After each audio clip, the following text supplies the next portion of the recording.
¿Qué es el liberalismo? Bueno, pues el liberalismo es una doctrina, una filosofía política que busca esencialmente evitar el conflicto civil, que busca esencialmente evitar una guerra civil entre las personas. ¿Y por qué puede haber conflicto civil? Pues porque cada individuo tiene una visión sobre cómo debe ser la sociedad y muchas de esas visiones son incompatibles. Entonces, si dos personas tienen visiones radicalmente distintas, ya digo, incompatibles sobre cómo debe ser el entorno que les rodea, ¿cómo pueden esas personas coexistir sin matarse, sin agredirse, sin que una domine, controle, oprima, machaque a la otra?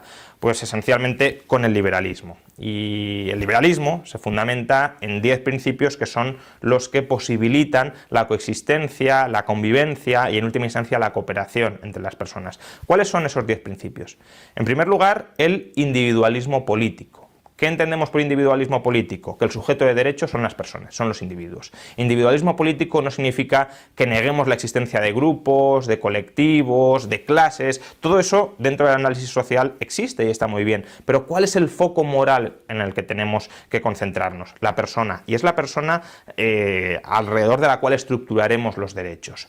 Segundo principio, igualdad jurídica.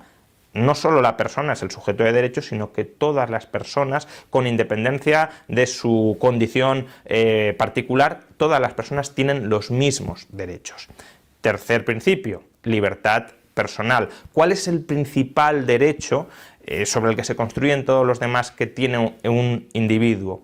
El derecho a perseguir su propio proyecto vital sin que otros le impongan el suyo, es decir, libertad. Libertad frente a la agresión de otros, frente a la imposición de otros, frente al control de otros. Lo opuesto a la libertad es la esclavitud, es decir, yo no soy sujeto de derecho, yo no tengo iniciativa propia, yo soy una propiedad, una cosa de un tercero que es el que manda y el que me dicta cómo he de vivir mi vida.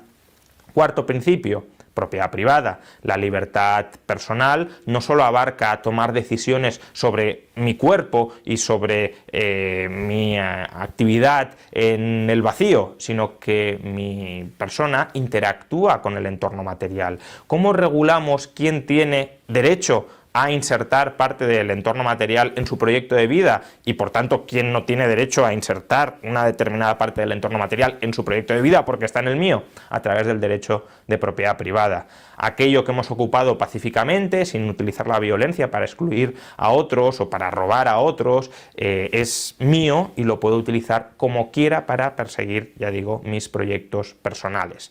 Quinto principio, autonomía contractual.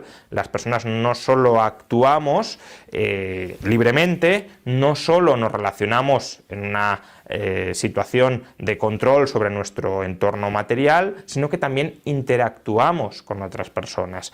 ¿Cuál es el instrumento que permite regular los términos más esenciales de esa interacción entre las personas? Los acuerdos o los contratos. Yo hago esto, yo consiento en que tú me hagas esto, a cambio de que tú consientas que yo te haga lo otro. Un intercambio mutuamente beneficioso entre partes de derechos y de obligaciones que quedan reflejados en ese contrato que los dos se comprometen a cumplir hasta sus últimas circunstancias. Sexto principio, reparación del daño causado o responsabilidad. Es decir, si yo violo tu libertad, si yo atento contra tu propiedad, si yo incumplo los contratos que voluntariamente hemos suscrito, yo te estoy generando un daño, estoy lesionando tus derechos y por tanto tengo que reparar el daño que he generado.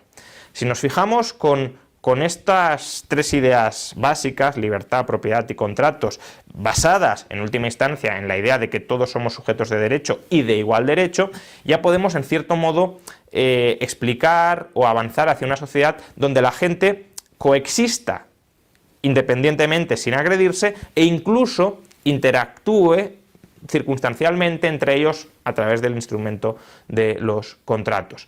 Pero las personas aspiramos a más, aspiramos a integrarnos en grupos, en asociaciones, en colectivos y por eso el séptimo principio es la libertad de asociación. Cualquier persona puede integrar cualquier asociación que quiera y a la que le dejen, de la que le dejen formar parte, evidentemente, y al revés, ninguna persona debe estar obligada a integrar asociaciones que no quiera integrar. Por tanto, libertad de asociación y de desasociación. Y también libertad para que la asociación pacte entre sus miembros las normas estatutarias que consideren pertinentes para que la asociación, ya sea una familia, una empresa, una fundación, consiga el objetivo compartido por todos sus miembros. Octavo principio, libre mercado. Las personas no solo se asocian para perseguir fines espirituales, religiosos, sociales, cívicos, sino también para perseguir fines económicos. Las personas se agrupan para producir bienes y servicios que puedan consumir ellas mismas o intercambiar con otras personas. ¿Cómo regular los términos de esa interacción de tipo económico? Pues aplicando los principios anteriores al ámbito económico, es decir, libertad personal, libertad para entrar en cualquier oficio o profesión en la que quieras entrar, propiedad privada sobre los medios de producción, autonomía contractual para que una persona pueda suscribir cualquier acuerdo comercial con cualquier otra, y libertad de asociación, es decir, libertad de empresa para poder emprender, para poder perseguir el proyecto económico productivo que las personas consideren oportuno. Por tanto, el libre mercado es simplemente la aplicación al ámbito económico de los principios liberales anteriores. Noveno principio, gobierno limitado. Para que todos estos principios sean efectivos, es decir, no sean meras declaraciones de buenas intenciones, sino que en la práctica se respeten, suele ser necesario la existencia de una comunidad política organizada que se encargue de velar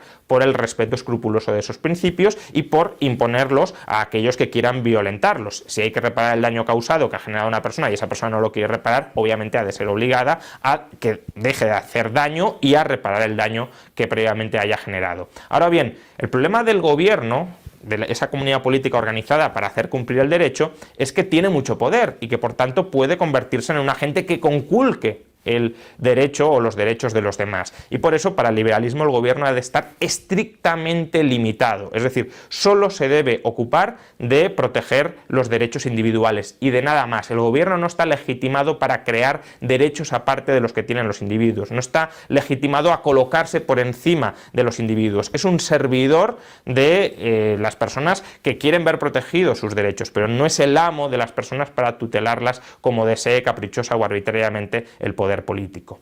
Y por último, décimo principio, globalización. ¿Qué entendemos por globalización? Obviamente hoy en día por globalización se entiende una globalización de tipo económico, que también, pero no solo eso. Por globalización lo que quiero decir es que los principios anteriores son universales, es decir, se aplican a todo el mundo y no solo a grupos nacionales o étnicos concretos. Todas las personas, todo el género humano, con independencia de la comunidad política que estén integrando circunstancialmente, tienen exactamente esos mismos derechos. Es decir, los derechos del liberalismo son derechos humanos universales y globales para el conjunto de las personas y por tanto también en el ámbito global, no solo dentro de una comunidad política sino entre comunidades políticas, los derechos anteriores, la libertad personal, la propiedad privada, la igualdad jurídica, la reparación del daño, la libertad de asociación o el libre mercado han de ser escrupulosamente respetados por todos. Estos son los principios básicos del liberalismo que los expongo en mi último libro, Liberalismo, los 10 principios del orden político liberal, y bueno, espero que a través de este libro y de muchas otras obras que afortunadamente se siguen publicando en favor para impulsar esta filosofía política, el liberalismo, que fue lo que en definitiva convirtió a Occidente en una sociedad tolerante, donde se pueda convivir con otras personas y próspera, pues vuelva a basarse, a fundamentarse en esos principios y en el siglo XXI vayamos hacia una era de mayor tolerancia entre las personas y de mayor prosperidad para todos.